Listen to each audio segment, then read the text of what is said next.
to the Bear Sheet broadcast, where we talk about building stability, preserving legacy, and strengthening the communities we call home.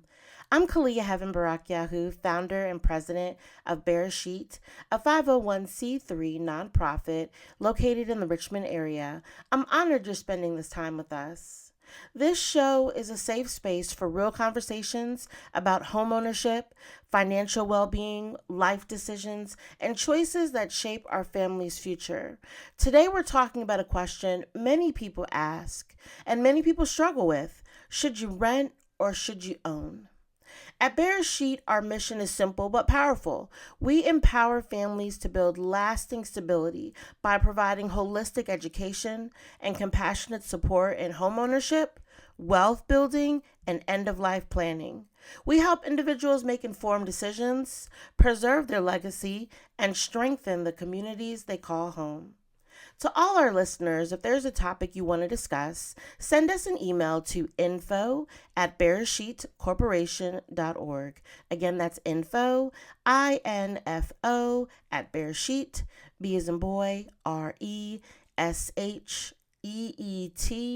corporation.org.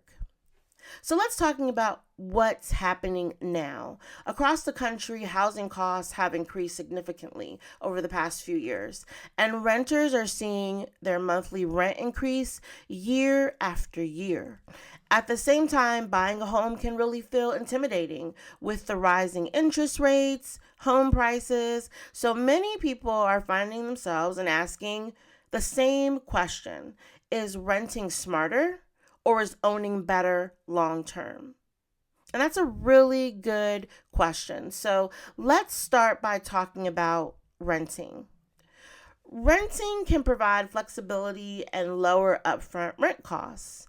And sometimes when you're renting, you're spending less money or the same amount of money in rent that you would spend on a mortgage. So in renting, some of the things that we think about is you typically don't have to worry about major repairs or property maintenance. And that's a big thing for some. I mean, if you don't want to think about when the roof needs to be repaired, if there's an electrical situation going on, we don't have to worry about changing the electricity. Sometimes you don't even have to worry about mowing the lawn, but many rentals now, if you're renting a house, you are going to have some of those similar responsibilities. Many times you are responsible for your lawn care. But if you're renting an apartment or a condo, sometimes those things are done for you and you don't have to think about that exterior maintenance. How old is that HVAC system? What happens if the water heater goes out? So many things, all you have to do is pick up the phone or send an email, however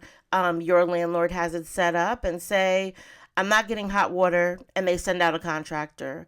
Or the roof is leaking and they send out someone to fix. Now, we're not dealing with those rentals, and I've had people come to me where the rental properties are in very bad condition and the landlords are not helping their tenants. There's mold found places. So we're going to set those bad case scenarios to the side, and we're going to talk about, on a whole, renting versus purchasing. Anyway, for people who are looking to move frequently, renting can be a practical option. I mean, if you're moving every 3 months, buying a property, spending 30 days in escrow, buying to leave may not be the best option for you. And renting also has some limitations. You do not own that property, so you're not building equity. And the rising costs that happen over time, whereas many times you get into a mortgage, and if you're doing a 30-year fixed mortgage, your mortgage is going to stay the same. Now, there are some caveats to that too. If your home insurance goes up, your mortgage is going to go up. But many times it's not going to go up as frequently as your rent. So those are some things to think about. Now, homeownership, on the other side, can provide long-term financial benefits. When you own a home, part of each mortgage payment builds equity, which means you're gradually increasing your ownership in the property. Homeownership can also provide stability. That's your home. If you continue to make your payments, one day you will pay it off. This is a piece of property that can be passed on to future generations. You have control over your living spaces, which for some that's good, some that's bad, or it's a learning experience. I wouldn't say it's bad, but they have to learn how to now do those things that they didn't have to do when they were renting. But you have control over your living space. This is your home. And then you have the opportunity to build generational wealth. So for some families, your home, the home that you live in, is their largest financial asset. This is what they have when, many of us don't want to talk about it, don't like talking about the topic of death, but it is something that is going to happen. Everyone at some point, hopefully for everyone, natural causes, and very peaceful, they're going to pass away. And when you pass away, whatever you own, and you own free and clear, is an asset that can be passed on to future generations. Now, it doesn't mean you can't pass on something you don't own free and clear. You pass on everything that you leave behind, really. But when you have that home, and especially if it's paid off, that is an asset. When we talk about leaving a legacy, that's what we're talking about. We are talking about protecting those things that you have acquired during your life and being able to leave it to future generations. Even if that future generation is donating it, you are being able to leave it to someone who can benefit from it because you've worked hard, you've made decisions that have gotten you to this financial state, and we don't want to see those things lost. But that is for another episode. So here are some things that people aren't usually told about when they think about renting versus owning. The decision isn't just about your monthly payments. It's a long-term financial impact that this decision will have. And this is something that you should think about. When you rent, your payments are building someone else's equity. And it is true. Your landlord has that property. They own it. They may have a mortgage on it. They may not have a mortgage on it. And they are paying those bills to build towards their equity. And many times, if they are renting as an investor, or they're even renting to build equity, they're making money on that property. Now, there's nothing wrong with that. You have to look at both sides. Renting, sometimes people say, well, why should my landlord make money off of me? I'm paying my rent every month. But on the other side, if you were renting that property, you would want to make money off of it. Like, this is a business. Everybody is trying to build that equity for their family, pay their bills. So it's two sides to this situation. But one thing about it is, you can't just think about, okay, if I rent, then all I have is monthly payments. Or if I buy, all I have is monthly payments, because there's more to it. So when you rent, you're building someone else's equity. You're not building any equity for yourself. When you own, your payments build equity. That's how you have, when your property is worth more than what your mortgages, you now have equity in that property. So this is a good reason why you need to really think about wealth building in terms of your home. Many people have them, or they want to have one. So this is an opportunity for you to build wealth in your family. And I have heard people say, well, I'm too old. I'm too old to buy, so I'm just going to rent. No, you're never too old to buy. If you want to rent and that scenario works well for you, and it does make sense in certain situations, then that's great too. But if you would like to own and build wealth and build equity, there's nothing wrong with that, and there's no age limit to that. Maybe some things you need to think about, and anyone who is renting versus buying, you need to think about different things. Do I have the time for home maintenance? But there are always solutions. There's home warranty companies. There's good maintenance providers. I've heard people say, well, I don't want to buy because I don't want to mow the lawn. I'm just so busy. And that, I believe, me understand. I don't want to rake those leaves. One time we lived in a place where, I mean, we could sell leaves. There were so many leaves that fell around everywhere, and it was very time consuming. But guess what? That's when you ask the college student down the street, or you pay a landscaping company to come rake those leaves or mow that lawn. Don't let that be a decision to deter you, but yes, let it be a decision for you to think about the over financial picture. And no one says you have to overdo it. Find out what your comfortability level is. If I'm paying $1,000 in rent, which would be nice for some people. Some people are paying $3,000, $4,000 in rent, but I'm paying $1,000 for rent. Okay, if I buy a home, then my home's going to cost me $865. Then I'm going to have to think about the lawn care. I'm going to have to put a little bit aside for home maintenance, so I don't have a lot of deferred maintenance, which many people do. So these are things you think about. You make a calculated and informed decision. But many times, if you are thinking about it, there's a pathway to get there.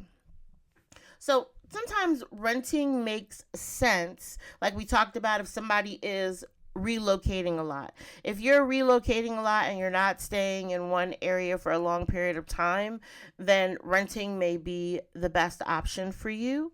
And yes, there are great rentals out there. I am pro rentals and I'm pro ownership, pro home ownership, excuse me. It's whatever makes sense for that person.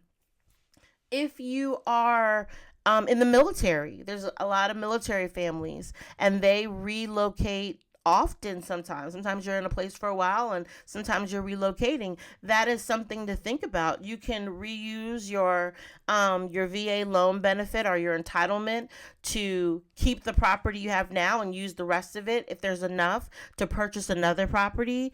And the VA has it written into most loans that you should be able to rent the property that you have if you have to legitimately relocate. So that's a good thing. There are many military families talking about creating portfolios using their entitlement because they're being relocated. So instead of selling that property that they bought and they liked, they go ahead and they rent it. And they don't want to, not everyone, I can't speak for everyone, but if you don't want to be a property manager, you don't want to be a landlord, you hire a property manager. You hire someone that's going to rent out the property for you, handle those maintenance issues, and get that property rented. And then you can keep that property if you have more in your entitlement so that you can purchase somewhere else. So there are options.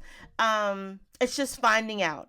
And one of the things is researching and talking to a lender and finding out what your options are. You can make informed decisions. Now, I will say that every situation is different. Just because you're in the military and you have entitlement left, your credit still has to be good. But sometimes they will count 75% of that rental income that you're getting for that rental towards your income to help you qualify so that you can buy this other home in another place and rent this one. But you also want to have a lease agreement, and that's the case in many properties. If you have a property, you want to keep it, and you're buying another property, many times the lender asks if you have a lease agreement for that property.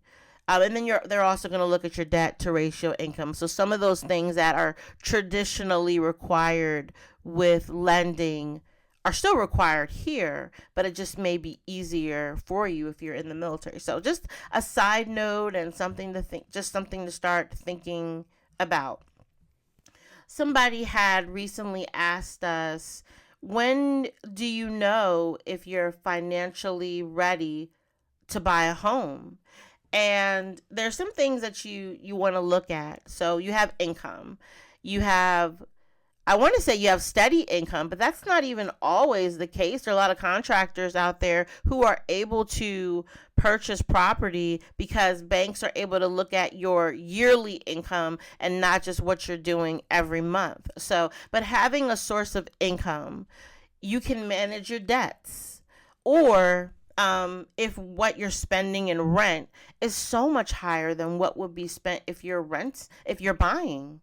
Those are reasons it may not say you're financially ready, but definitely makes it makes a smart decision to think about, if I'm spending $3,000 in rent, what could I purchase for that based off my income? Maybe you'd have to purchase something smaller, but this would be yours and you'd be building equity up. And then later on, you could sell and buy again if you wanted to. Also, you have some money saved for a down payment. I've had many people say, I want to take part in that first time home buyer opportunities. I've heard about all this grant funding, so I don't have to bring anything to the table. That's not true. So just know that you will have to have some money, even if it is not for a down payment, because maybe your loan is 100%. You're going to need to have money for closing costs. You're going to need to have money for that home inspection. You're going to need to have money for that appraisal, which is usually wrapped into the closing costs. And outside of that, that's just for the loan. You need to have some money to move so that you can move your stuff from where it is to somewhere else. You'll have some minor, you need to turn your water on and your electricity. You may need to have deposits. And on the lending side, you're going to need what's called an earnest money deposit. What an earnest money deposit is saying this shows that you're serious with buying that home. It can be any amount, but many times it's 1 to 2% of the loan amount of the sales price is what you're offering. And usually I tell my clients a minimum of $1,000 depending on the price point of the property. $1,000 isn't going to cut it if you are purchasing $1 million property, but $1,000 may be enough if you're purchasing something 350. But the suggested rule, there's really no exact rule because your earnest money can be whatever you want it to be, but to make you look good on paper, 1 to 2% or more is recommended. And then also a credit score that qualifies you for financing. Now, there are lenders out there who can loan if your credit score is 580 or is not at that 620, which is traditionally the number that we hear. You need to have a minimum of 620 on your credit score in order to purchase. But there are lenders out there who work with people who have lower credit scores. Now, keeping in mind with that, you may have higher interest rates. You may have to bring more money to the table. You may have to show a few months mortgage that you have that saved in your account or you have it in a 401k before they are able to lend to you. But that doesn't mean you cannot purchase. So these are all good things to think about to know if you're financially ready. And I tell people, if they are looking to purchase and let's talk now, or talk to your lender now or your realtor now, and let's start creating a plan.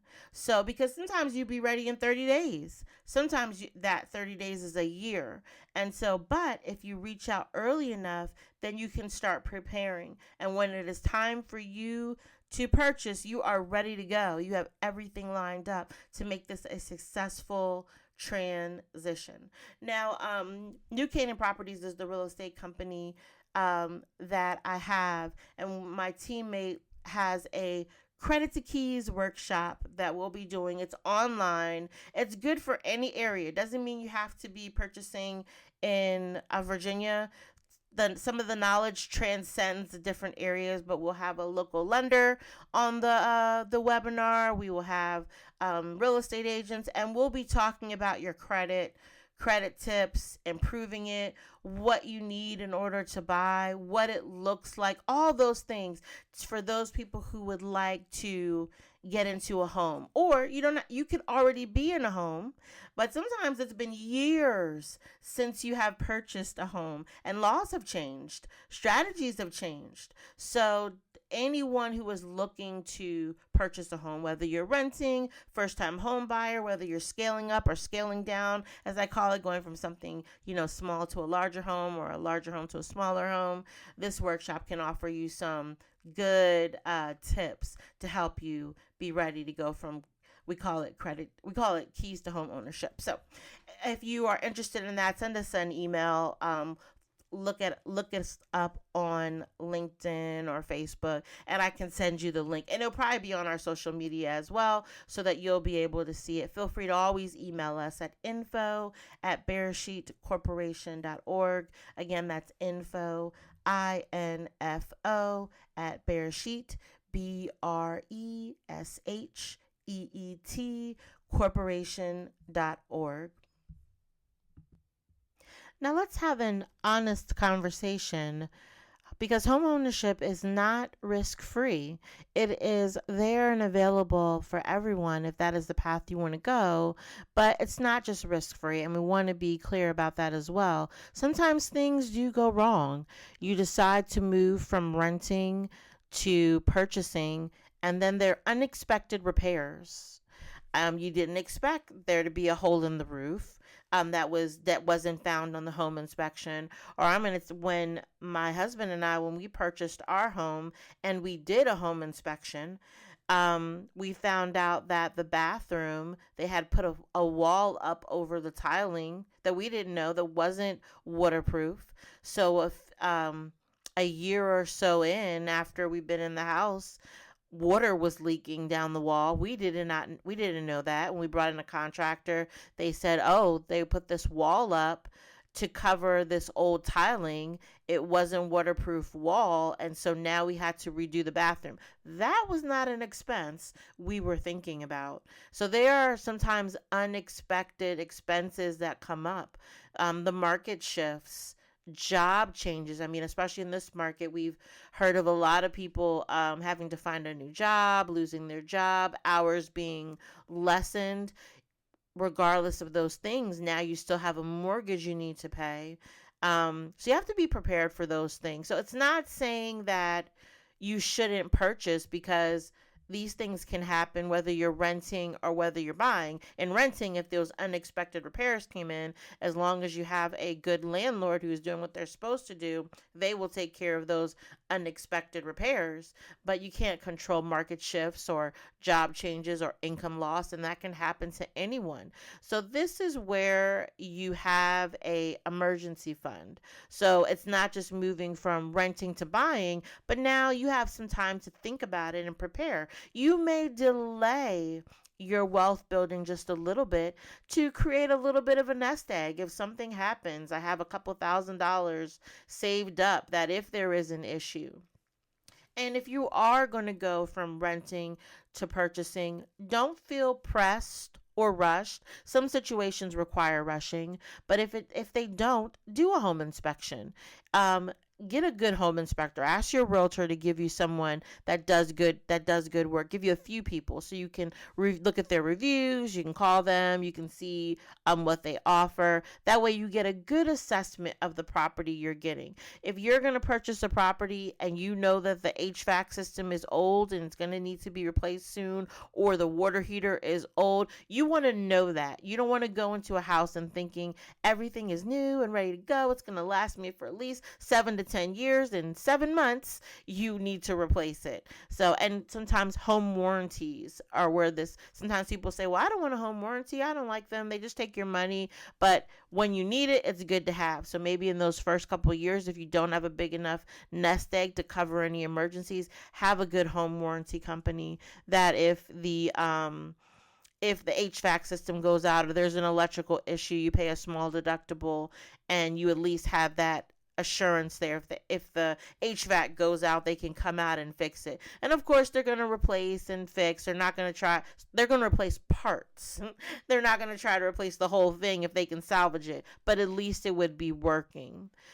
Understand your full monthly cost. Your full monthly cost is not just your mortgage, which normally includes your insurance, but also your property taxes, but all those three, but then your maintenance. So understand your full monthly cost, and then understand your monthly cost of living as well. Well, you have food, you're going to need clothes, you're going to need transportation. Do you now have a water bill that you didn't have before? Do you now have an electric bill? Maybe it was covered where you rented. Do you now need internet, those type of things? So make sure you're taking a full assessment of your monthly costs so that you are prepared. You can make informed decisions.